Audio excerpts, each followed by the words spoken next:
Morning, everyone. How are we doing?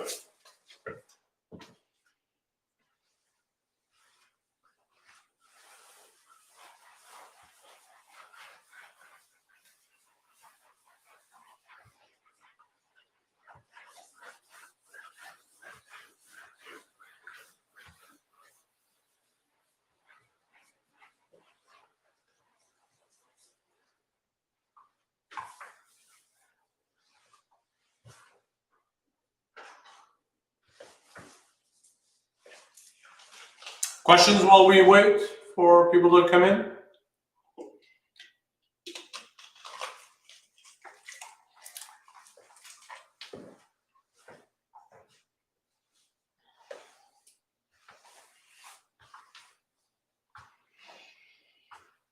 We're good with the material?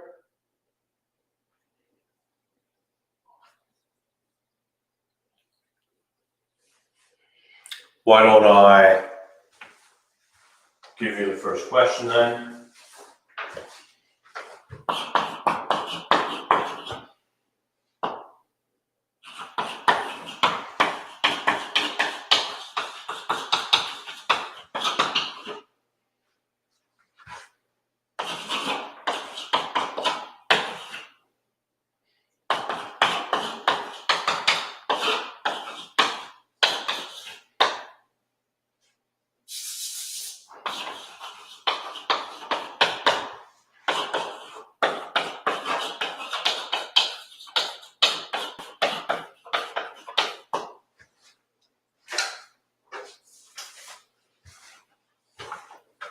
We have been investigating series with both positive and negative terms. So here's an example right there. Alessandra, that's an interesting coincidence there.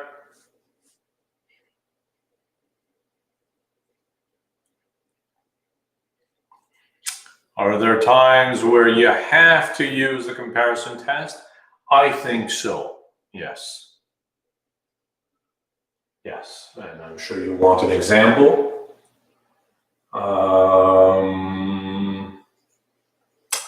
What if you considered,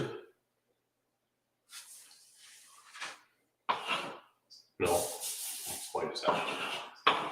Ln n over n to the 3 over 2. Liam was asking for a conceptual question. I'm not sure what you mean by that. Perhaps if you have one handy, we'll do it. Dan is asking if it's normal to, and for certain functions, you can't seem to find another function to compare it to. Well, I mean, the comparison test is difficult. It's difficult. You're looking at arctan n over n to the 1.2. And if you absolutely want to use the comparison test, you don't have to. Limit comparison test will work nicely here. But comparison test does the trick as well. The point being that the top arc10 is going to be less than or equal to pi over 2. So you can make the whole thing bigger by replacing arc10 with pi over 2, and then you're good to go. All right, consider this. First question that obviously arises, is this even convergent? What if the question was wrong, right? I mean, it's, of course, assuming this to be convergent, but, the book does make mistakes. So does this series even converge? Let's convince ourselves of that first. And when you take the absolute value,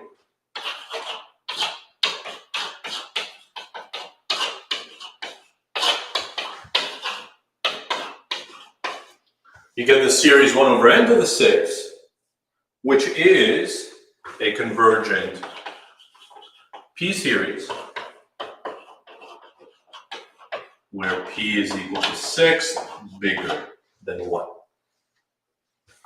So the series converges, absolutely. So we're good to go.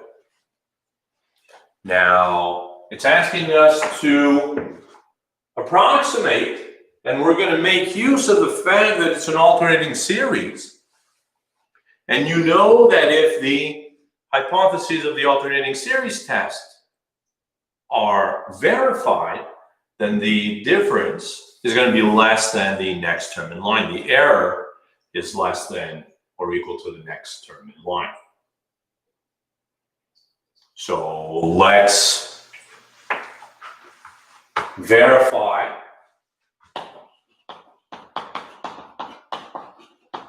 that this series satisfies the hypotheses of the alternating series test. If that is the case, then we're, thank you, final tab, that's right.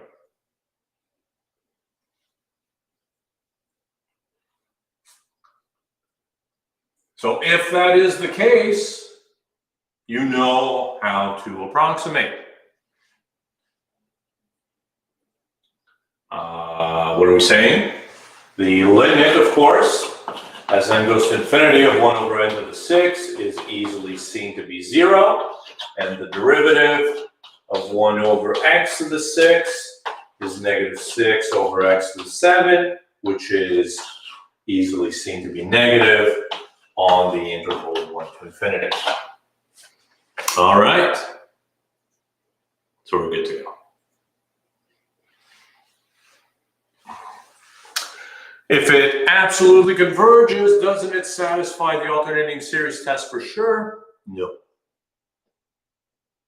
No. If it absolutely converges, for sure we know that this converges. It might not converge according to the alternating series test, though. That's the thing. Right? I mean, consider the example where it's not actually alternating, but the first two terms are positive and the third one is negative. 2 positive, 1 negative, 2 positive, 1 negative. It's not alternating, but it will still absolutely converge. All right, so in this case,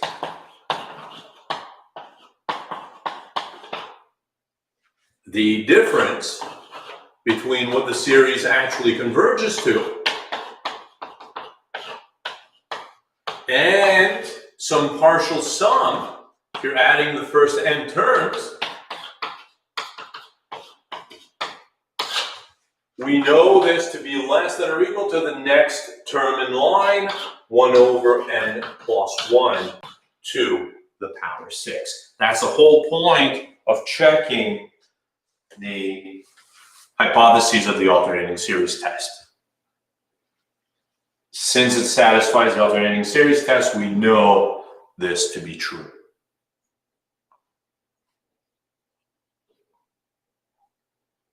All right.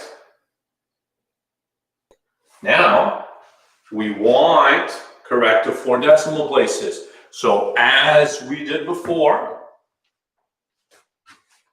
we need a starting point, right? So we're going to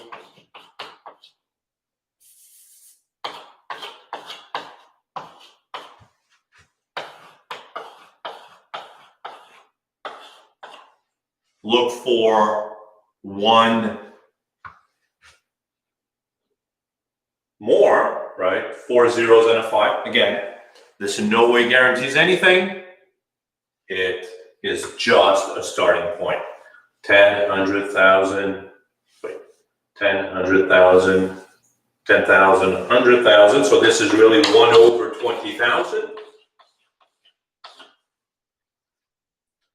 So what value of n, right? I mean, trial and error is sufficient because you know as soon as you hit 1, all the others are less because your function is decreasing.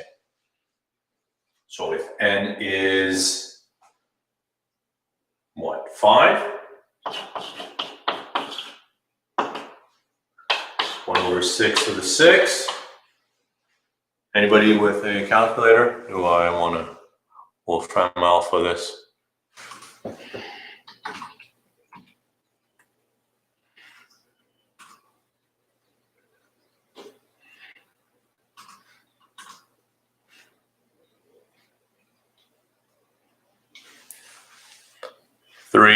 Four zeros and 2. 4 zeros and a 2, which is good, right? It works. 4 0, I mean, I should probably take that down. 0s and a 2, 1, 4. And you know, I mean, just since this works, we probably want to test n equals 4. And what do we get for n equals 4? That's 1 over 5 to the 6.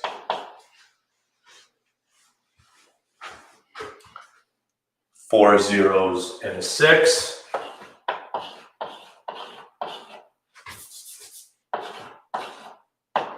So that's no good. So this one is what we want. N equals 5. Very good. Thank you. So n equals 5, again, just the starting point. There's no guarantee here. So when n is 5,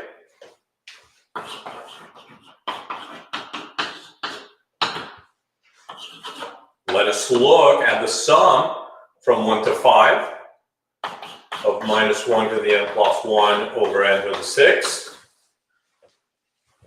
Here you can use Wolfram alpha to calculate that.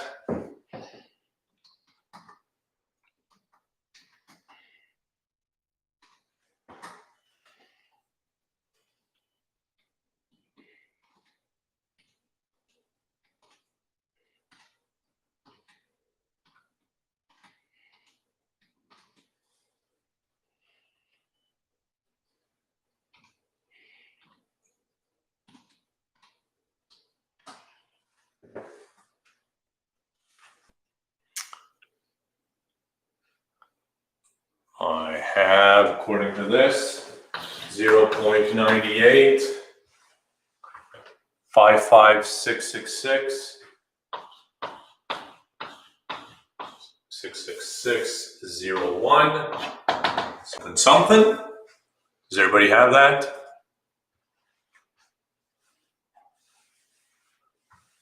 Does anybody have that?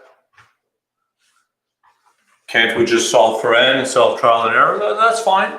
Solve for n. I mean, I'm sure it's not going to be an integer, right? It's going to be some number between 4 and 5, and then you're going to understand that it has to be 5. How did I know to start with 5? I didn't. Just a lucky guess. So there it is. We have this, and now you see if we add or subtract this n equals 5 error, 1, 2, 3, 4, 2, 1, 4 business, what is going to happen? Either, right, if you add or subtract this, you're going to get 5 or 7, maybe an 8 because of this, but this is going to stay a number. It's not going to add anything to that. So if you add or subtract this, the 6 and 2, you either get 4 or 8. It's not going to affect these numbers. So this number here, which can be thought of as an approximation to what that converges to, is correct up to the first 4 decimal places.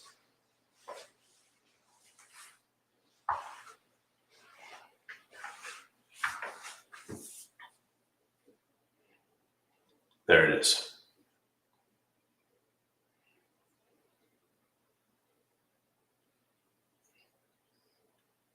How are we doing?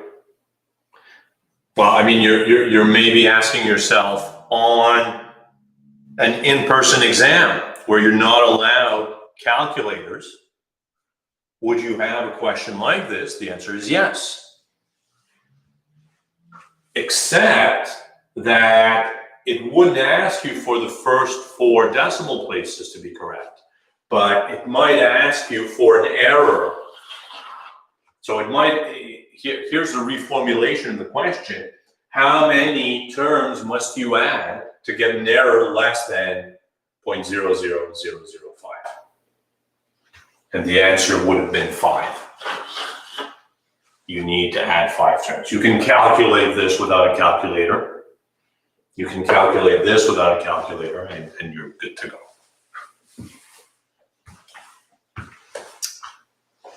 Alessandra is asking why we used this to find the error. We showed that last time. If a series satisfies the hypotheses of the alternating series test, then the difference between what the series converges to and your approximation is less than the next term in line.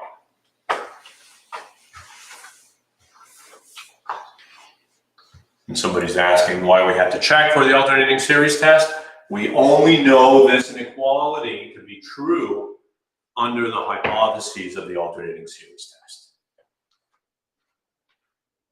If the error affected the number, would we have to change our value of n? The answer is yes. You would have had to adapt, maybe take n equals 6 then, and see what happens there. So again, the 0.00005 is only a starting point, and that's why there's no general formula, no general way to answer these questions. You have to adapt every single time.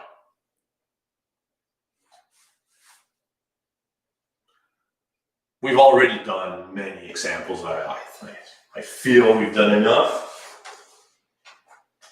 Look, I know it's not the easiest thing, but it's not that difficult either. Liamo, that is the sum of the first 5 terms, absolutely. Anthony is asking, why do we have to check for adding? Isn't it always subtracting? It isn't anymore. Or rather, why did we check for subtracting? Isn't it always adding? It's not the case. That was the case in the integral test where you're always adding stuff. So there's no issue. But here we have a series with both positive and negative terms. So you could be subtracting. You have to be careful, right? In the case, well, in fact, in this case with the n plus 1 to the 6, when n is 5, your denominator is 6 to the 6, but this is negative 1 to the 7. So you're actually subtracting here. But, you know, to be safe, add and subtract. And if it's not working, go further.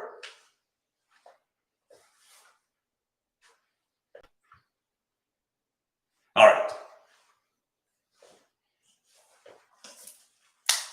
Questions? Let's move on.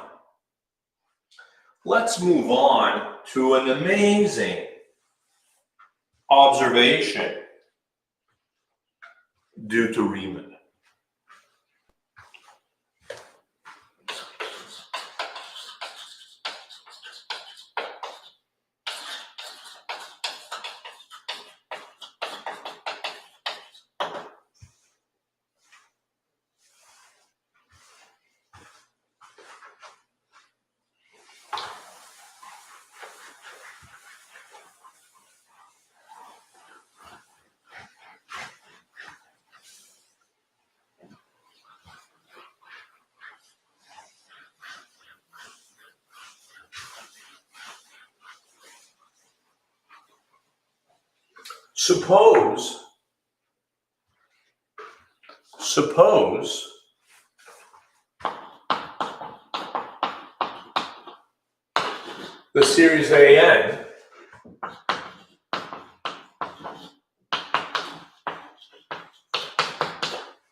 Suppose the series AN is conditionally convergent. What does that mean? That means that this series converges, but the absolute value, the series of the absolute values, diverges.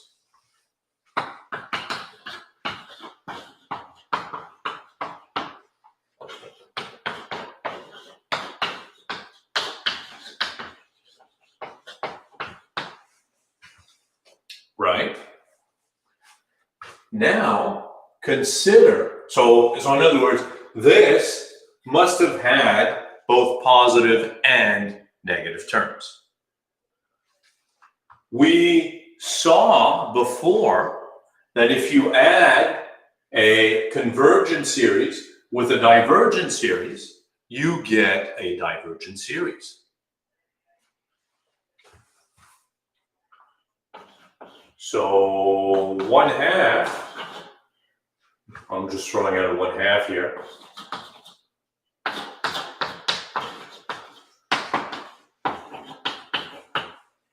This is divergent. We saw that if you added a convergent series and a divergent one, you got a divergent series, right?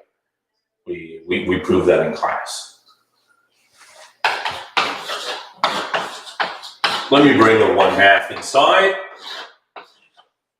And let me bring your attention to this thing here. What is that?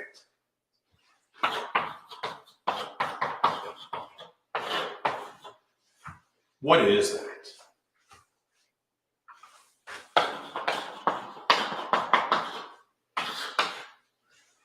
Well, notice that if AN is positive,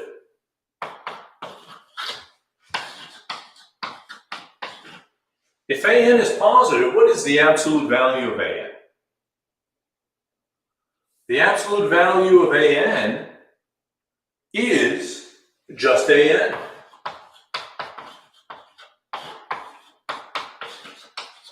So this thing, if the ANs are positive, it's just AN.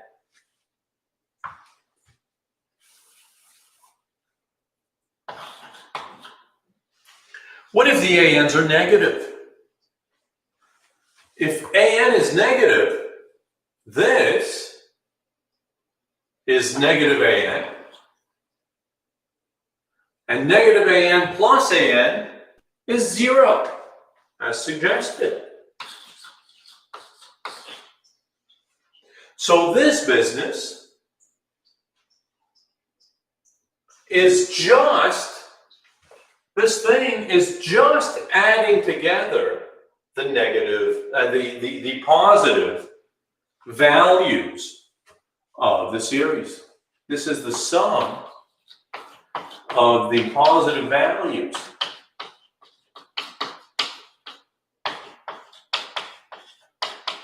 in the series.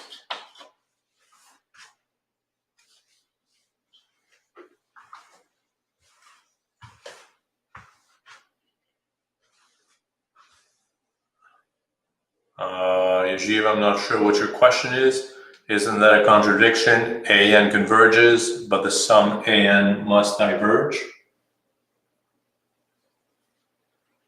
We're suggesting AN is conditionally convergent to begin with.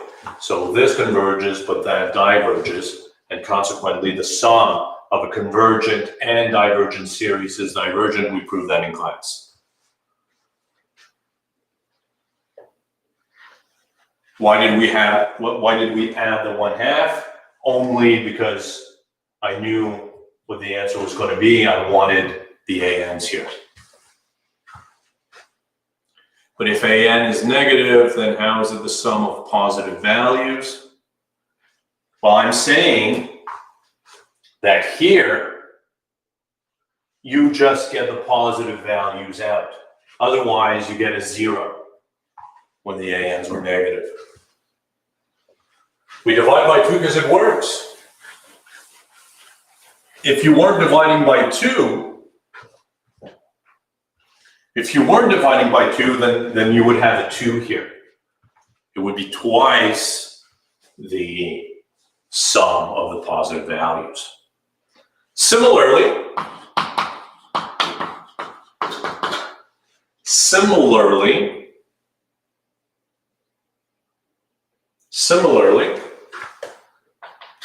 the sum of AN minus absolute value of AN over 2 diverges.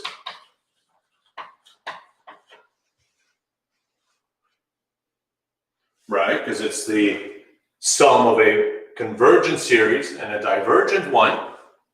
So that diverges by the same reasoning. You know, again, we have proven this in class. And this is the sum. Well, what is this?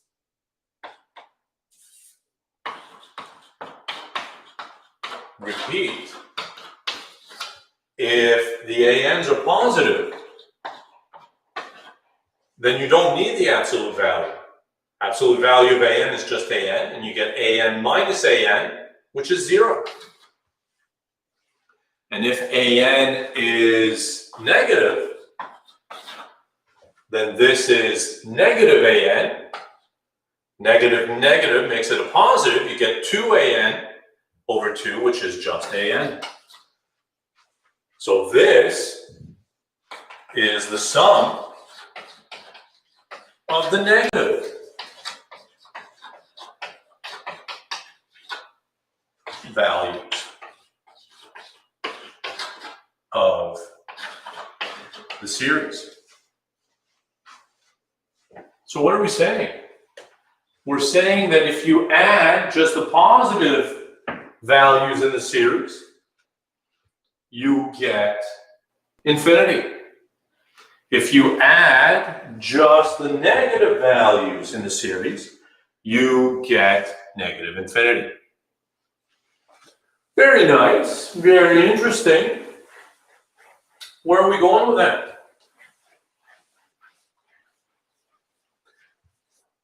Well, let me ask you this. What is 1 plus 2 plus 3?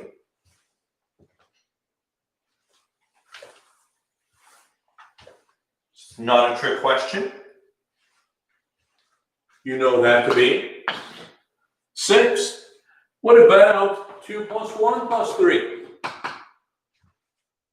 Or 3 plus 1 plus 2?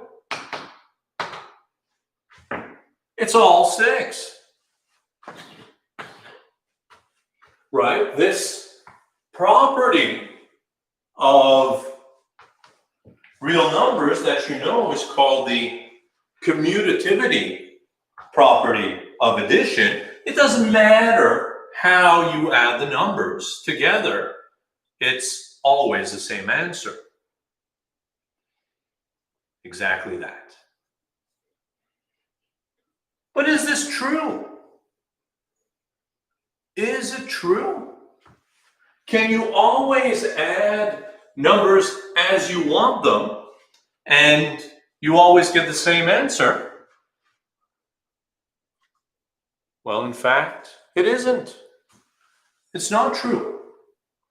It's not true when you move to adding infinitely many numbers together. And this was Riemann's beautiful observation, right? Because when you add, so example, take a conditionally convergent series. So let's take one, -1 to the end over n. Let me add +1 here so that it's something.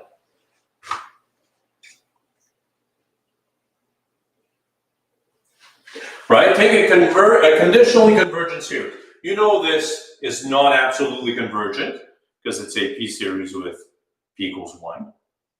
But it is conditionally convergent because it satisfies the hypotheses of the alternating series test. So this converges to something. We don't know what it converges to yet. Perhaps some of you know. It actually converges to log 2. Right? So this is 1 minus 1/2 plus 1/3 minus 1/4 plus 1/5 minus 1/6 and so on. This converges to log 2. Riemann's observation was that you could rearrange the numbers here.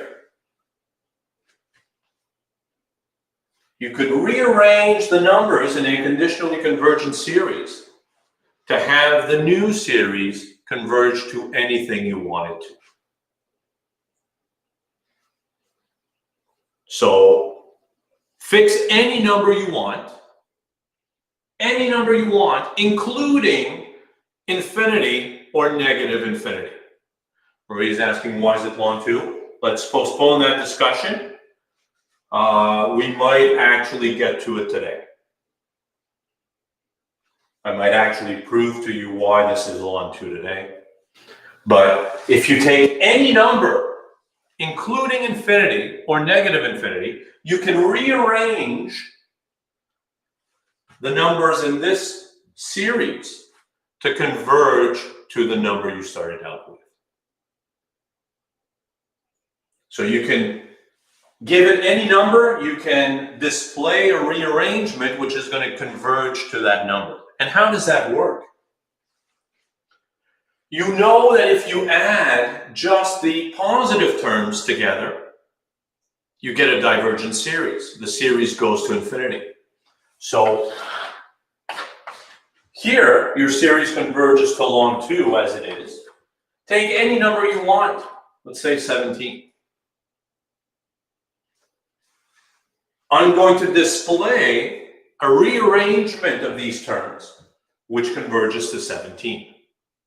How are we going to do that? Well, you're going to start by adding the positive terms together. Enough so that you get to something bigger than 17. This has to happen because we have just proven that the sum of the positive terms diverges. So you can make this as large as you want. Once you have surpassed 17, then you're going to start subtracting stuff. -1/2, -1/4, -1/6, until you get to something less than 17. And then you're going to start adding more of the positive terms together until you get to something bigger than 17. And then you're going to start adding stuff until you get to something less than 17, and so on and so on. In that way, you construct a series which converges to 17. Isn't that amazing? Well, for those of you who may not have gotten that, luckily for you, this is all being recorded.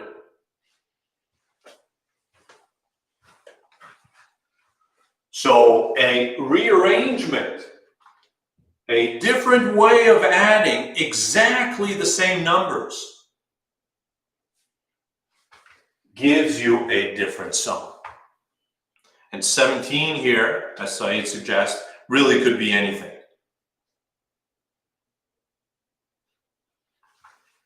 So it doesn't have to be 17, any number, e, pi, whatever you want, the same process works. So here, Nicholas, as Nicholas is suggesting, the order matters very much. You cannot rearrange a conditionally convergent series. The order matters. Even with irrational numbers, it doesn't matter. This process always works. Nicholas is asking what we do with the leftover numbers. There are no leftover numbers. We are using all of them.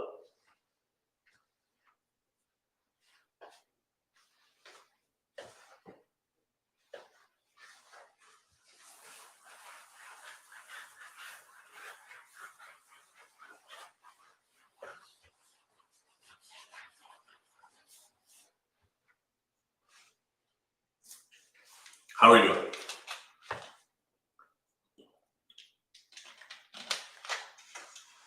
Ian is suggesting we're using the positives at a different rate than the negatives.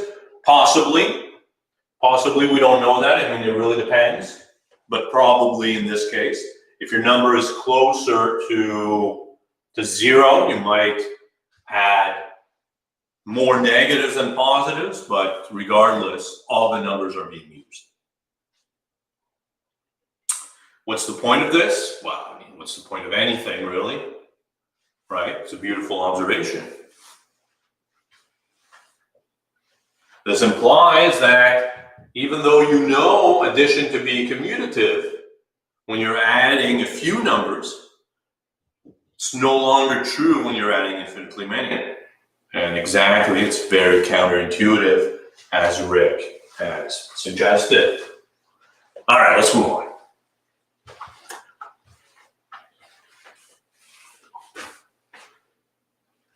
Let's move on by moving back to geometric series. Right, I mean, we haven't seen those in a while, so let's recall the series.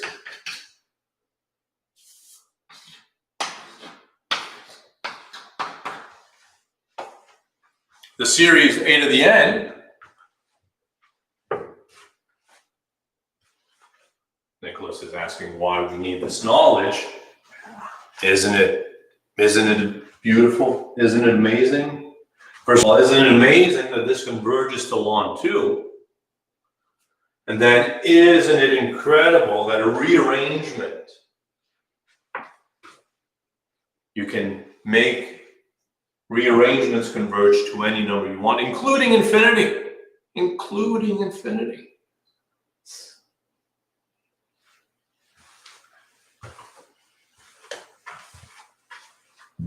Back to geometric series. You know this series converges. What does it converge to and under what conditions?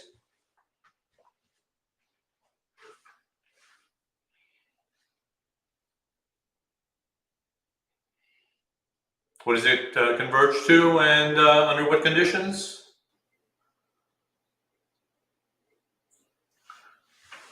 Well, Jeremy, I don't even have an R here. People, thank you, Louis. And over 1 minus A, if A is less than 1 in absolute value and diverges otherwise. Right? Everybody with us? And diverges otherwise, absolutely. Replace A with X. What do we get? We get the function 1 over 1 minus X is equal to this thing. So it's just enthusiasm, not factorial. Just enthusiasm. Enthusiasm of the fact that you have this function, this well-known function, 1 over 1 minus X, right? And it's equal to this thing. I mean, what is that? What is that? So, right, I mean, two questions arise naturally. What is this business on the right there? What is this? First question. Second question, does this happen in other situations? Do other kinds of functions equal to something similar to this?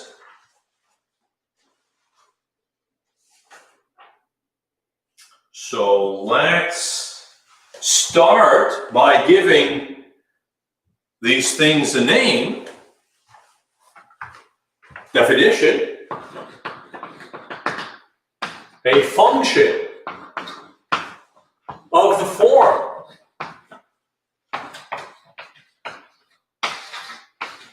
an x to the n is known as a power series.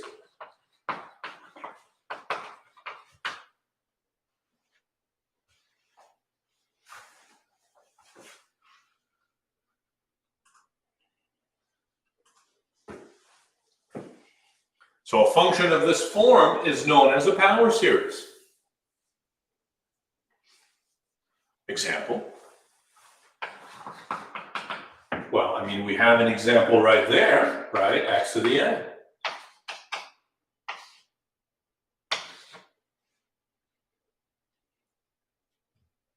Let's take another example. If we take a to the n to be 1 over n.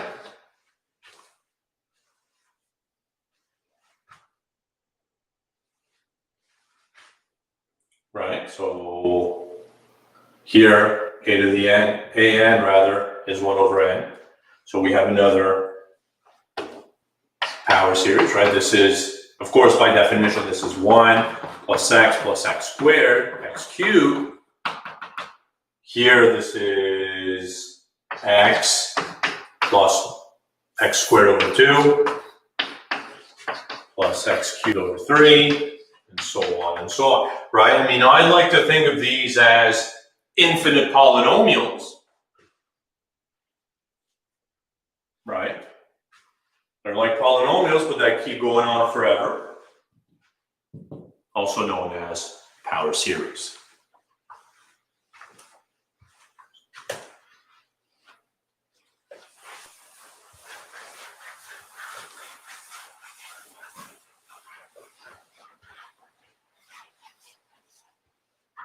Questions here? Power series?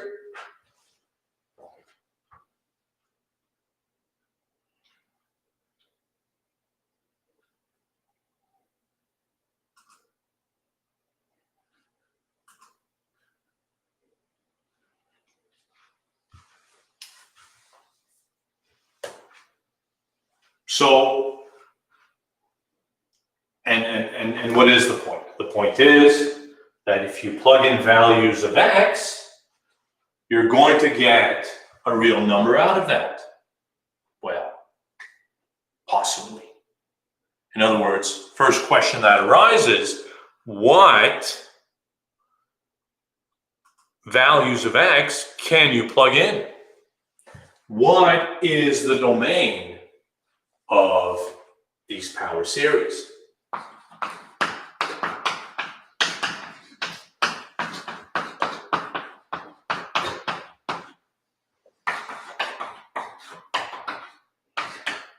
In other words, what is the domain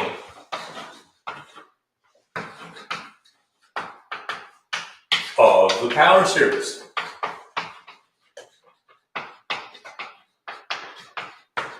In other words, what values of x make the series converge? Right? Because you want to get a real number out of that. So what values of x can you plug in which will make this a real number? In other words, values of x which will make the series converge.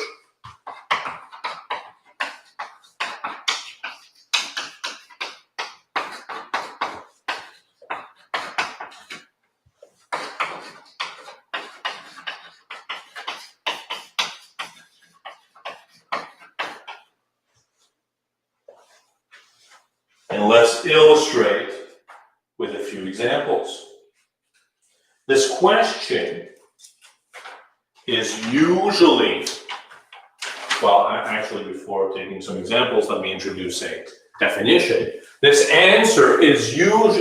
question is usually answered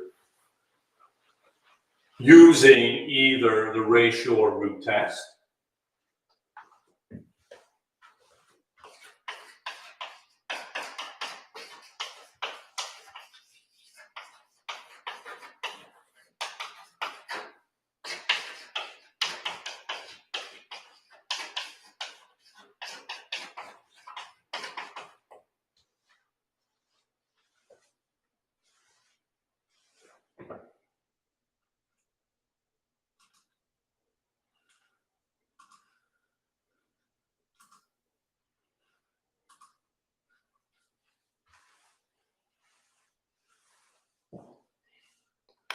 let me clean this up a bit here.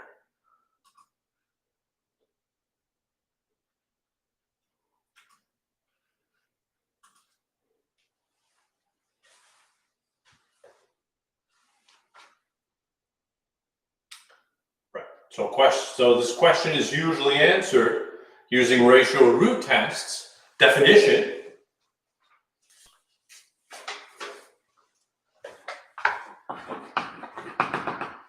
The domain of a power series is called the interval of convergence.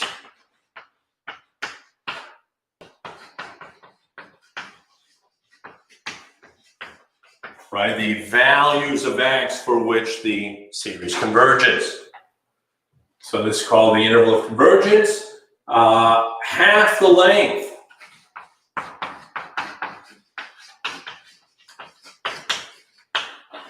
of the interval of convergence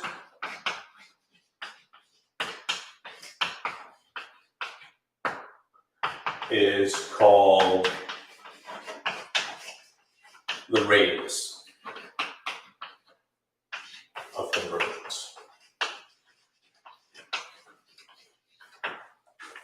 Let's take a few examples. We are asked to find the interval and the radius of convergence for the following power series.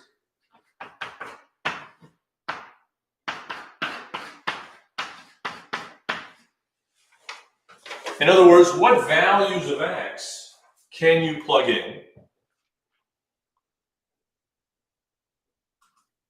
What values of x can you plug in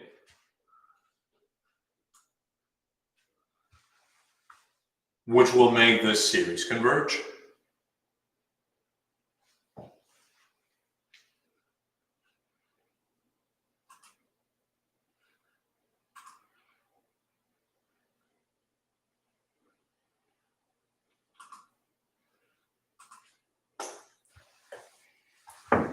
What values of x can you plug in which will make the whole series converge? And let's answer that question by applying the ratio test. Now you know the ratio test is a test only for series with positive terms. Here you might have both positive and negative terms. How are we going to address that? You're going to take the limit of the absolute value. I don't want to call it an plus 1, but well, let me call it an plus 1 nonetheless. Well, let me call it bn.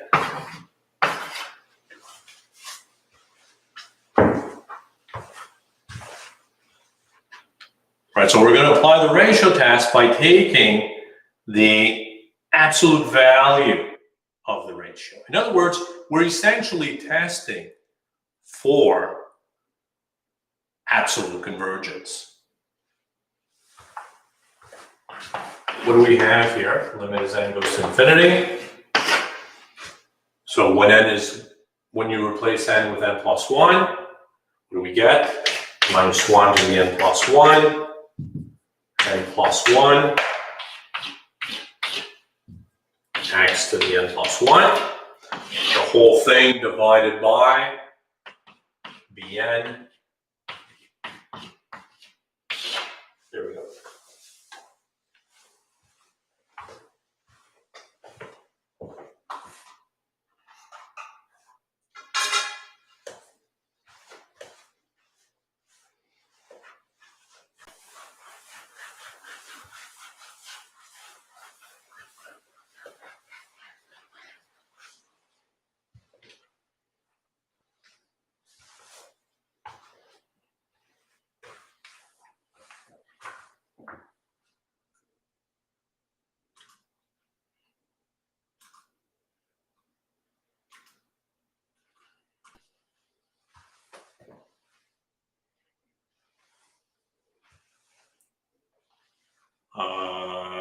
Ian is asking an excellent question. I don't know if that is possible. Let me look into that. All right, so let's work that out. First of all, since you've got the absolute values, the minus 1s don't really play a role here.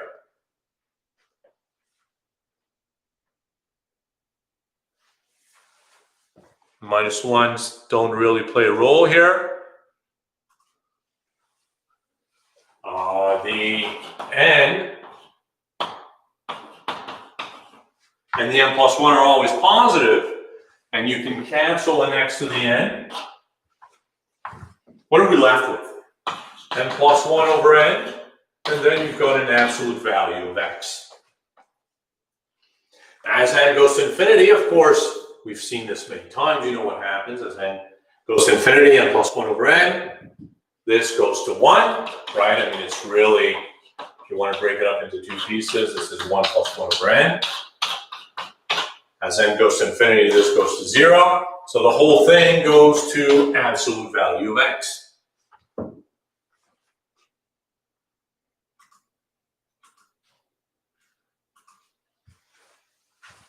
Why is it, Tiffany's asking why there's no absolute value for n plus 1 over n. This is always positive, so I don't need absolute values here.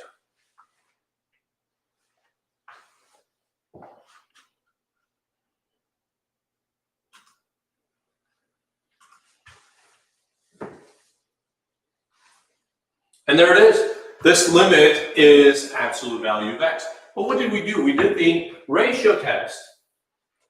And the ratio test gives you convergence if this is less than 1.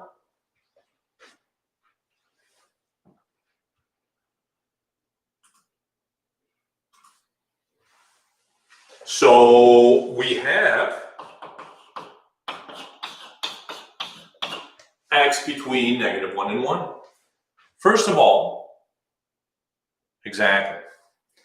First of all, if this is bigger than 1, what's going to happen? If it's bigger than 1, the series is going to diverge.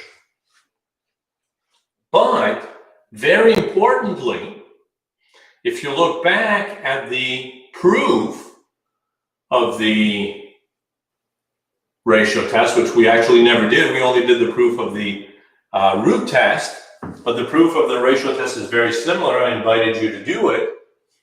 And the point being that if this is bigger than 1, the stuff you're adding is actually not going to go to 0.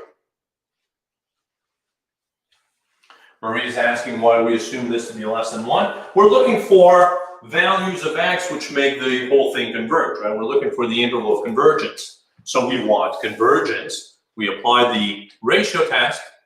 Less than 1 gives us convergence. What about the limit as n goes to infinity? What happened to that part? Well, we took this limit. This doesn't depend on n, so this is a constant. So we get a constant times 1, which is that constant. All right, so we have this.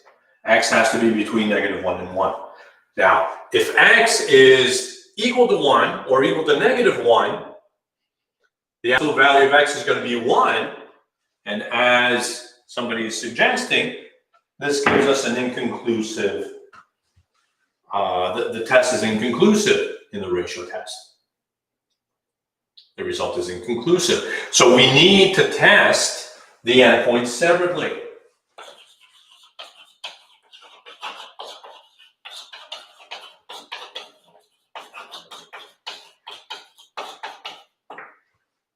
We need to test the endpoints separately because in the ratio test, a limit of 1 gives us an inconclusive answer.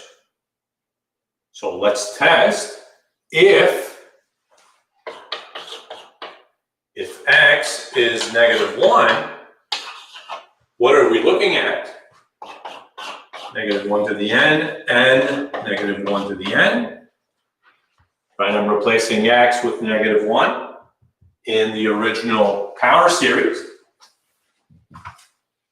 What do we get? This is easily seen to be just n.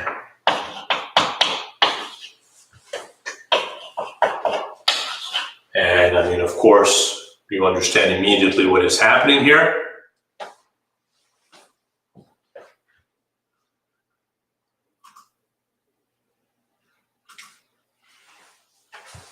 Right? You understand what happens here, what you know about the series. The series diverges by the divergence test. Right? The limit is non-zero.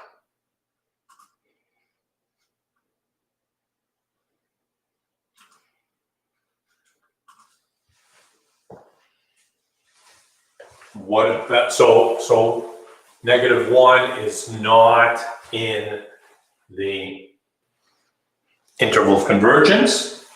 And if x is 1, what do we have? -1 to the n and 1 to the n.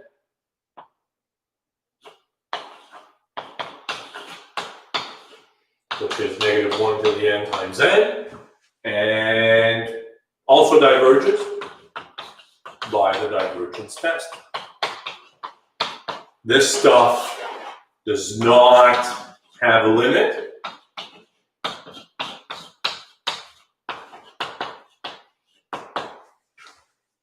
This limit does not exist. And consequently,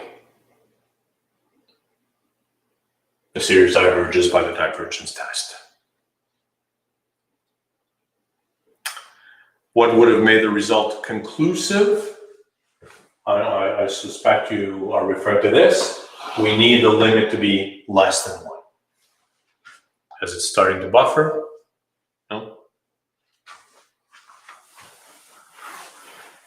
Conclusion, let's put everything together. So interval of convergence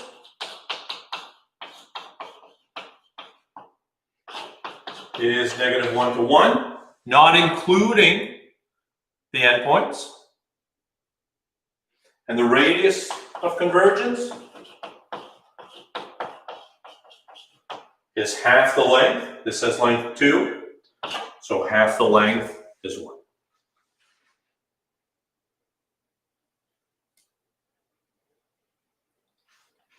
Matthew is asking if one of the endpoints would conditionally converge, what would happen then?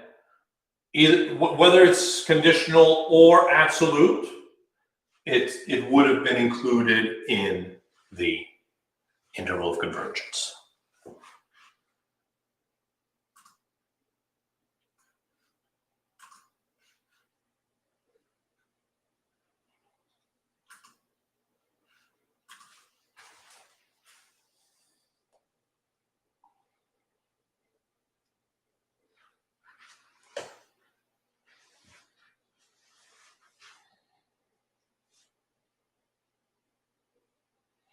Rem is not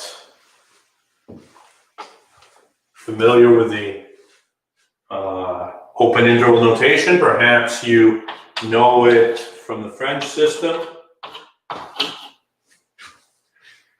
Close brackets going the other way. This is unsightly as far as I'm concerned. Nobody uses that here. And web work especially hates that. So I'm going to erase that now. All it means, open brackets, means does not include the endpoints. Close brackets. Isn't it, right? All right. So open brackets does not include, close brackets includes. How do we test the endpoints? Well, we just did to know if we include them or not. Here we tested. Both endpoints diverged, so they were not in.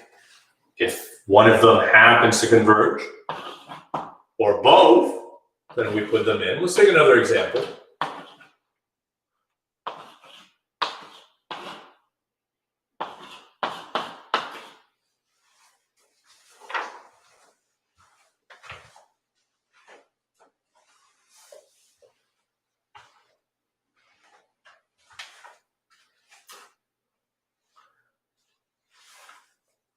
Why is the radius 1 and not approaching 1?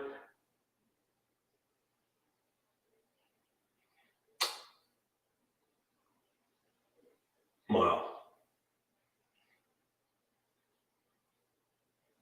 how close is it to 1 though? That's the issue.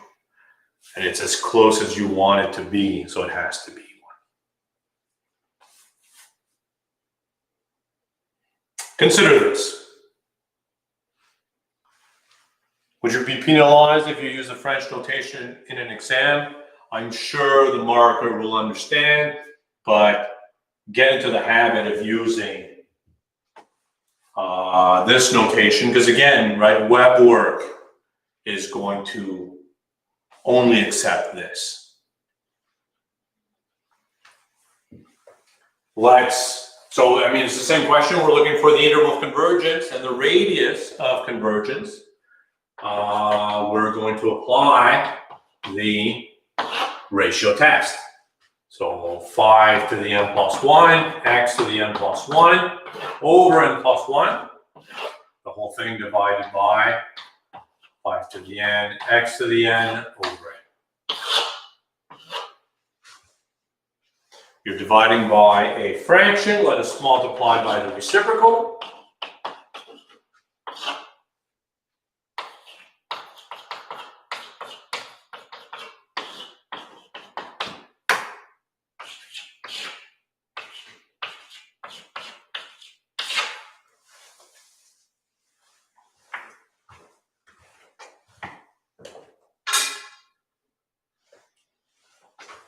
Cancel the 5s. 5 to the n here cancels with that n. x to the n cancels with that n. And what are we left with? We have 1x remaining.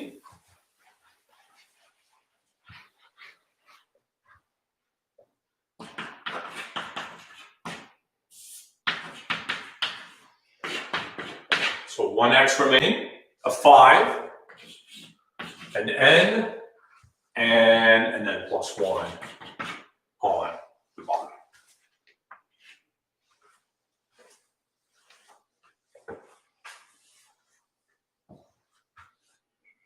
Why do we need absolute values here? As you know, the ratio test is only valid for a series of positive terms.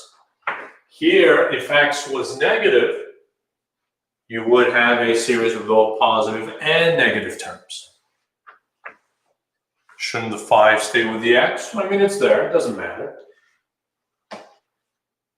Right? Whether I put it there, put it anywhere, I mean, the whole thing is multiplying by 5. Why did you take out n from the absolute values? You know that n is positive, so you don't need, this term is positive here. You don't need absolute values.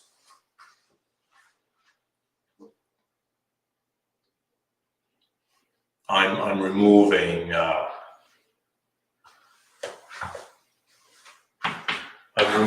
the messages from people. Yeah. So as n goes to infinity, I mean, you see what's happening here, right? As n goes to infinity, this is infinity over infinity. You can do a quick L'Hopital's rule on this business. You know what the answer is going to be. What is it? You can take absolute value every time if you're using the ratio test, that's fine. Limit is 5 for this, and then you've got the x in absolute value. Absolutely. So we were doing the limit comparison test, the ratio test. Ratio test, you get convergence if this is less than 1. In other words, if absolute value of x is less than 1 over 5, or if x is between 1 over 5 and negative 1 over 5. Now we need to test the endpoints.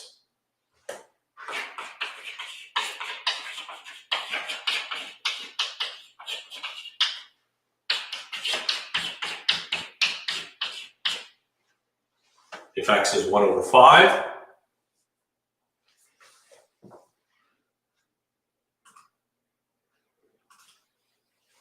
if x is 1 over 5, plug in 1 over 5 into your power series, see what happens.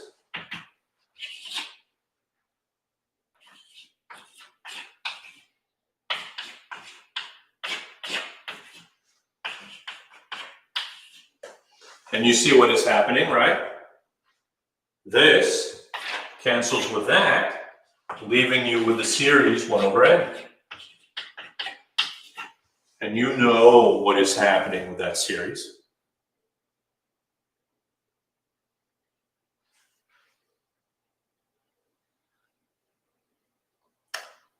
Gabriel is saying converges to 0. What converges to 0? These two things cancel out. We're left with this. What do you know about this series? It's a divergent harmonic series, or a divergent p-series, where p is equal to 1, less than or equal to 1. So not in the interval of convergence. Let's test the other endpoint.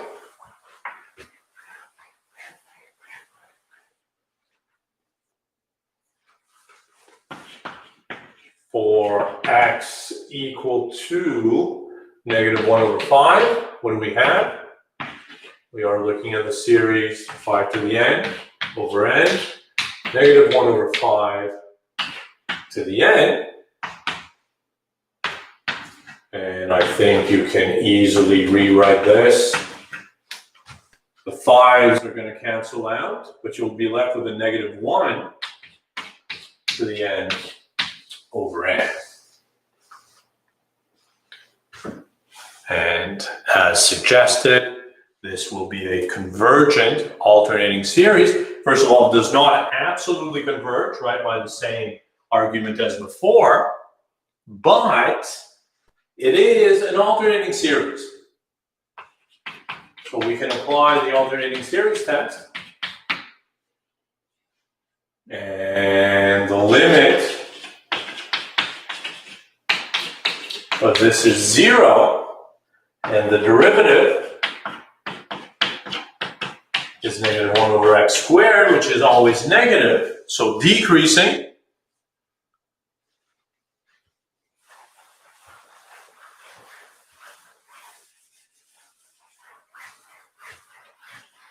So even though this did not absolutely converge, it still conditionally converges. So conditionally converges by the alternating series test. And consequently, the interval convergence it includes negative 1 over 5, but does not include 1 over 5.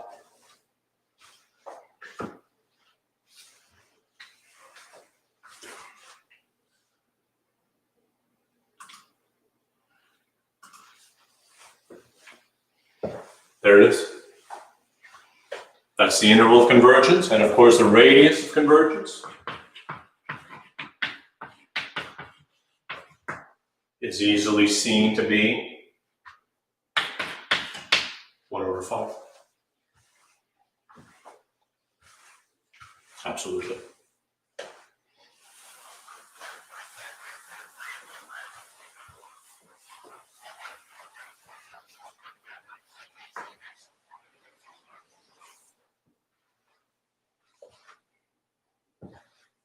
As long as you have any sort of convergence, whether it be conditional or absolute convergence for the endpoints, you throw it in. Why did we need that extra step? Adamar, I'm not sure what extra step you're talking about. Checking the endpoints, perhaps? Why is there a square bracket? Square bracket to include the endpoint, right? When x is minus 1 over 5, we have convergence. To check if it converges for negative 1 over 5. Well, I mean, we saw that it did not converge for positive 1 over 5, but there's always hope. And in fact, here we do see that it converges. We want to do one more? How do you find well, you say integral, but I'm sure you meant interval of convergence, ratio or root test.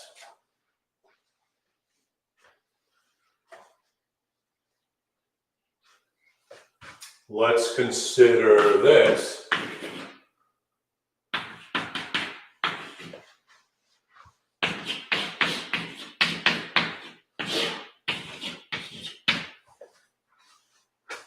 It's actually cube root.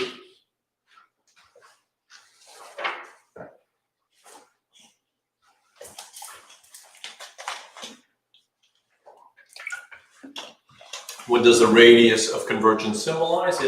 It's half the length. I mean, maybe you're asking, why do they call it radius? Because isn't radius part of a circle, right? It's a valid point. The point is that this whole discussion of power series naturally generalizes to complex numbers. And here, while the interval of convergence was minus 1 over 5, 1 over 5, if you extend to complex numbers, you act. All right. Let me know when you're back. Can you still hear me though when this is buffering? Or is the sound off as well?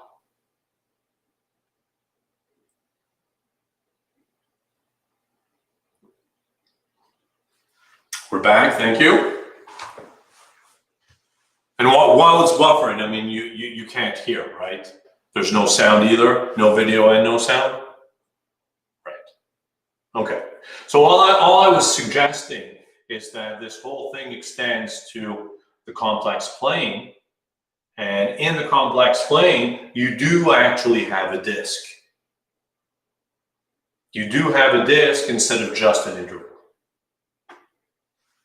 So here, the idea of radius makes complete sense, but then we export back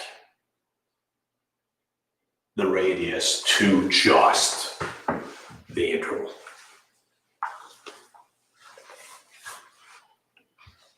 The y-axis would be the imaginary part. Exactly that, as Dan suggests. It's 1 over 5 plus 0y. So it would, in the complex plane, that's the whole point. It would not be an interval in the complex plane.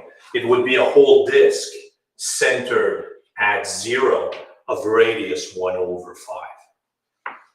So that's why the term radius makes complete sense in that setting. We're back to this. When would you get complex answers?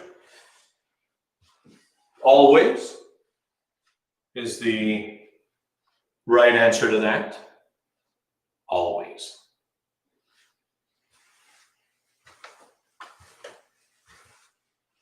Consider this, same question, we're looking for the interval of convergence and the radius of convergence. So limit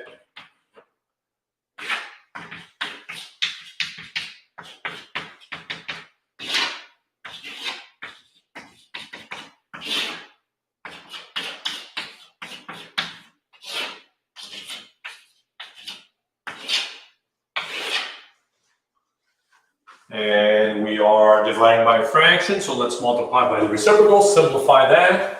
Forget the -1 to the n business because you're taking absolute value. You know what to do. Clean that up. In the interests of time, can I just write absolute value of x, cube root of n over cube root of n plus 1? Does everybody have that? I think it's pretty obvious. Yes? I'll take that as yes. Let's factor out a cube root of n here.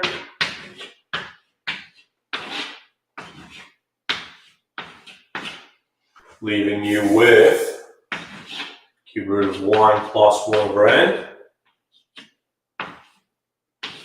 And then you can cancel these. And as n goes to infinity, this goes to 0, so the whole thing goes to absolute value of x. And once again, for the ratio test to give us convergence, we need the whole thing to be less than 1. So immediately, we have x between -1 and 1, and now we're going to test the endpoints. If x is -1, what do we get? -1 to the n, -1 to the n, over cube root of n. And -1 to the n times -1 to the n is really -1 to the 2n, which is just, I mean, it's -1 to an even number all the time. So it's just 1.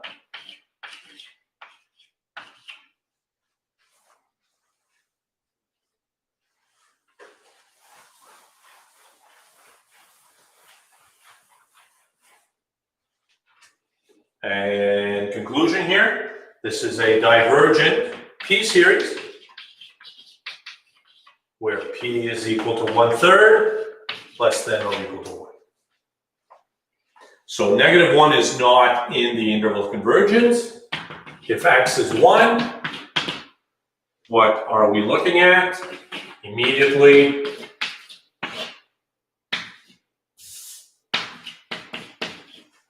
this is it. And, you know, I mean, I think you have experience. I think you can just tell by looking that even though this does not absolutely converge,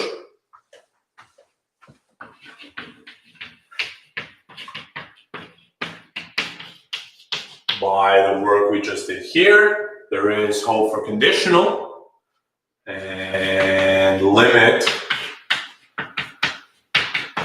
is equal to 0, and the derivative of 1 over x to the 1/3 is negative 1 over 3x to the 4/3, which is negative, so converges conditionally by the alternating series test. Put all of this together. What is the interval of convergence?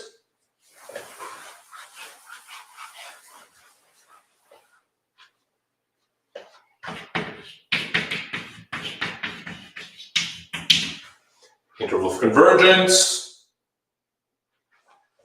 does not include -1, but does include +1. There we go.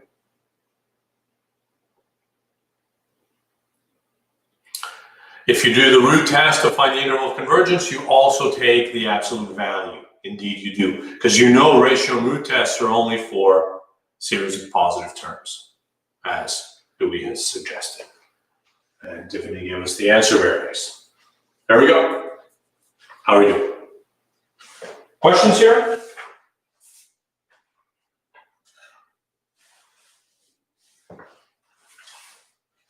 Well, actually, let's do one more, just to illustrate what can happen.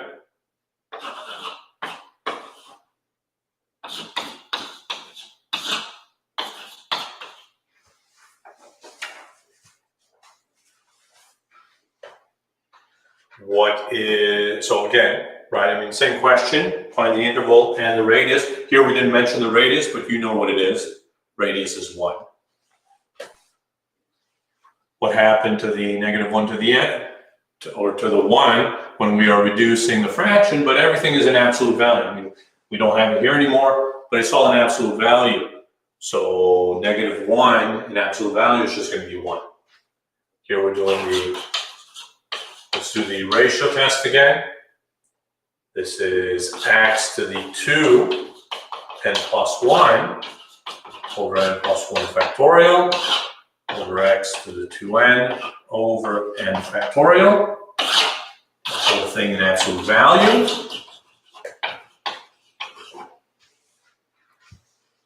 You are dividing by a fraction, so multiply by the reciprocal, simplify as much as you can. What do you get? This is x to the 2n plus 2 over n plus 1 factorial.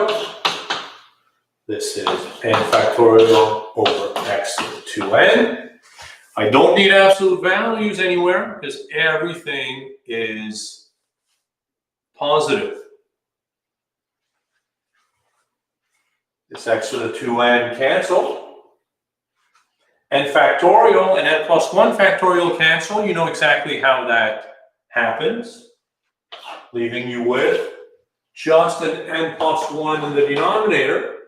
So this is limit as n goes to infinity, x squared over n plus 1. What is the limit as n goes to infinity? This is just a constant. This goes to infinity. Answer is? You know what the answer is. The answer is 0. 0. And 0 is less than 1. So this converges regardless of the value of x. This converges for all x. The interval of convergence is all real numbers. How large is that? What is the radius of convergence?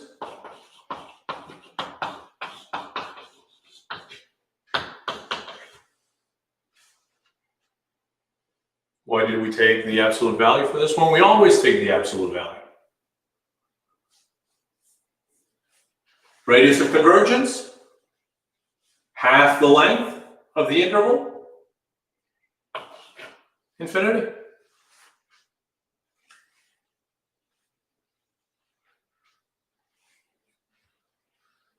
Absolutely.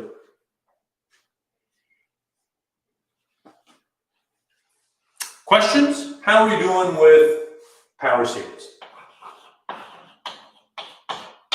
We've been looking at power series of this form, and it's relatively straightforward, absolutely. We've been answering the question, for what values of x does this converge? We can generalize this idea immediately.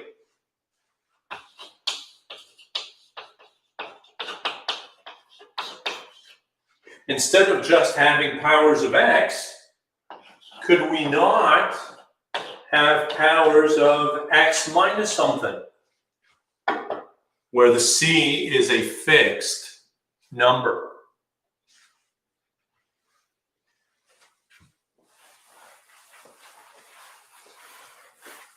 Where c is a fixed number, known as the center.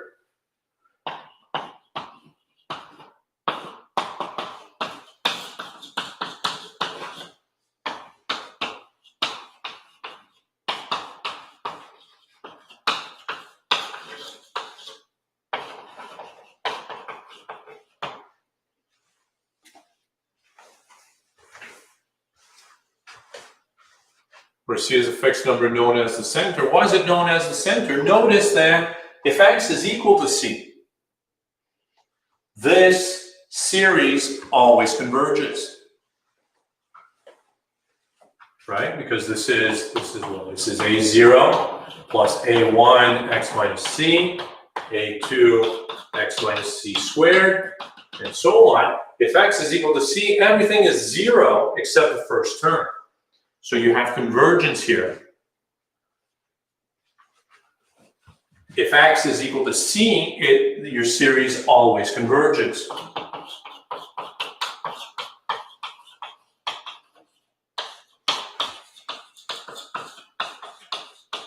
So your interval of convergence always has the number c. In fact, it's around c. C is the center of your interval of convergence. Let's just do one quick example and we'll end with that.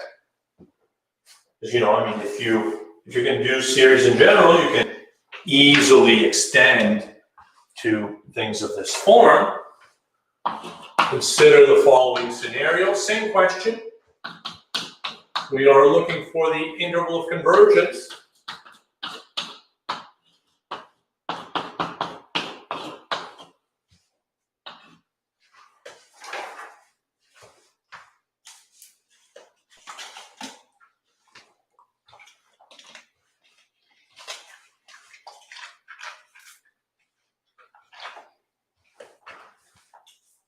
So consider this. Same question, we are asking what is the interval of convergence? It's the same process. We're going to apply the ratio test.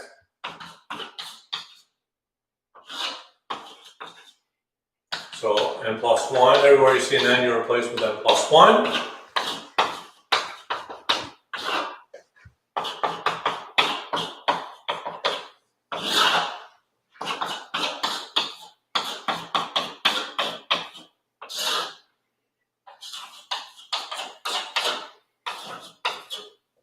The whole thing in absolute value.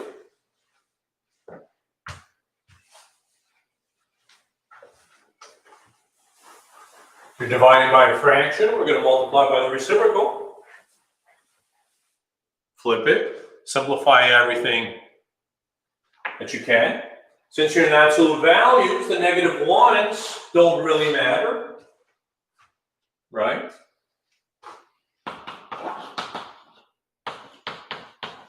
what do we have?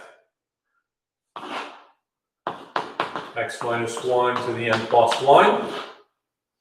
This is 2n plus 2 minus 1, so this is 2n plus 1, 2 to the n plus 1. And I'm dividing by this, so let me multiply by the reciprocal. 2n minus 1, 2 to the n, over x minus 1 to the n. Does it buffer in a second time?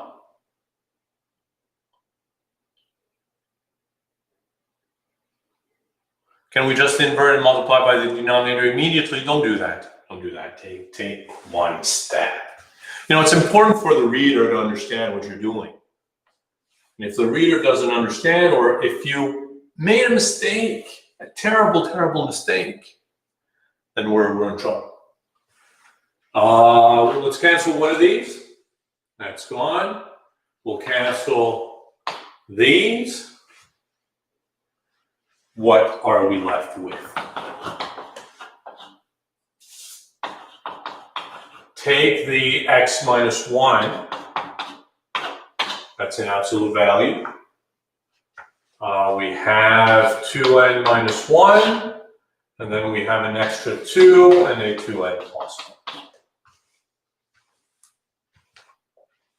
I believe that's what we have. Is everybody? I mean, we're done here. You can tell what the limit is, right? If you factor out an n from top and bottom, this limit is 1. You have a 2 there. So this whole limit is x minus 1 over 2. And again, you have convergence if this is less than 1. So x minus 1 in absolute value has to be less than 2. Or x minus 1 has to be between 2 and negative 2. Or if you add 1 everywhere, x has to be between minus 1 and 3. I'm just finishing up this example, and that'll be it for the day.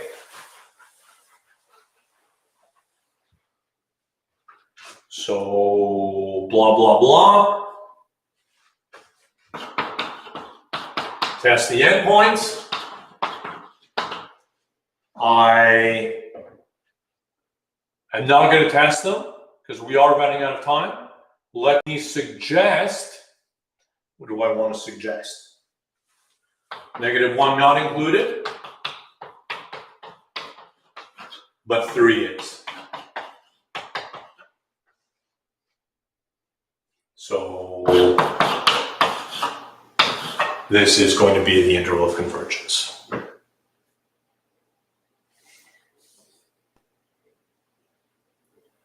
How are we doing here? Well, exactly that, right? I mean, notice that this interval is actually centered at 1, right? 1 is right in the middle of this interval. And this interval has radius of convergence 2.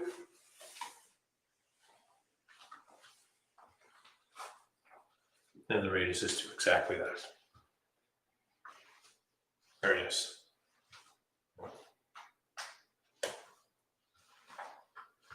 Right, I mean, we did not test the endpoints, I just gave you the answer. You really should test.